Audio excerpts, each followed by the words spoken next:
সালামু আলাইকুম, hello everyone, তোমরা সবাই কেমন আছো? আশা করি অনেক ভালো আছো। আজকে নতুন একটা বিষয় নিয়ে তোমাদের মাঝে হাজির হলাম যে এটা একটি রেল স্টেশন।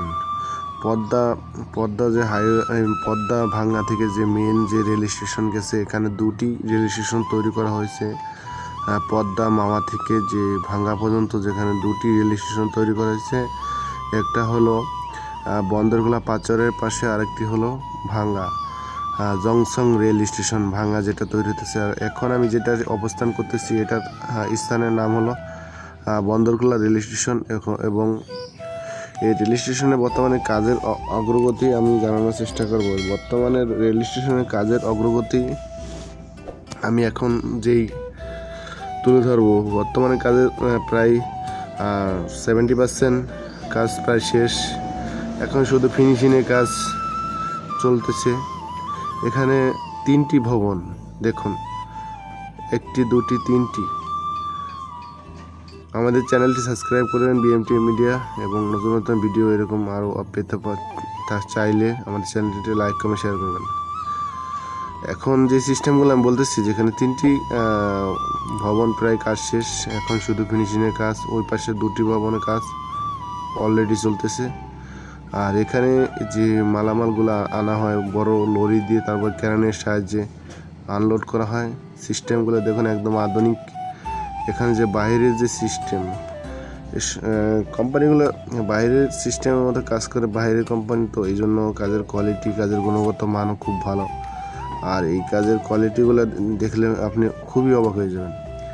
তাই কাজের সিস্টেম এবং গুণগত মান এবং এইসব মানসম্মানও রেখে কাজগুলো তৈরি হইতেছে। এবং এই কাজগুলো একদিন দুদিনের জন্য তৈরি করা হইতেছে না, কারণ জনগণের টাকা দিয়ে জনগণের কাজ জনগণ ইউজ করবে, তাই এই কাজগুলো খুবই মানসম্মত হতে হবে।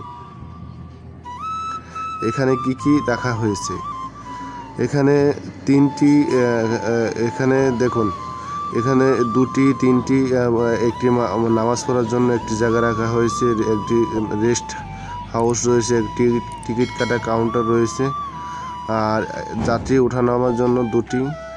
দোনো পাশেই তারা যাত্রী ছাউনির জন্য ব্যবস্থা করা হয়েছে, যেখানে যাত্রী ওঠানামার জন্য লম্বা করে প্রায় 200 মিটার করে জায়গা রাখা হয়েছে। কারণ এটা কী সিস্টেমে রাখা হয়েছে আমি আপনাদের বলতেছি, যে 2টি স্টেশনে যে ডাইন পাশে এবং বাম পাশে যে সিস্টেম রাখা হয়েছে, এক পাশে 200 মিটার লম্বা করে যে যাত্রী ওঠানামার জন্য রাখা হয়েছে, এটা সিস্টেম হলো আকপাস করে দেওয়া হয়েছে দেখুন। আর এখানে কাজের চলার সময় অনেক ধুলাবালু সৃষ্টি হওয়ার কারণে আধুনিক মেশিনের সাহায্যে কীভাবে পানি দেওয়া হচ্ছে দেখুন। পানি দেওয়ার সিস্টেমগুলো দেখুন একেবারে আধুনিক। এইভাবে যদি পানি দেওয়া হয় তাহলে রোডের যে ময়লা এবং ধুলো কারো ক্ষতি হওয়ার সম্ভাবনা থাকে না। আর এখানে যে প্রথমে যে আপনি যে রেল স্টেশনে ঢোকার জন্য আপনি মেন রোড থেকে যাত্রীরা কীভাবে এই স্টেশনে আসবেন, সেটার লোকেশন হলো আরিয়াল খাঁ ব্রিজের পূর্ব পাশে পার হওয়ার পরে বন্দরখোলার সাইডে এখানে একটা রাস্তা আছে দেখুন। আর ভিতরে আধুনিক সিস্টেমগুলো হলো যে এখানে পানি নিষ্কাশনের জন্য আলাদা করে ড্রেন তৈরি করা হয়েছে।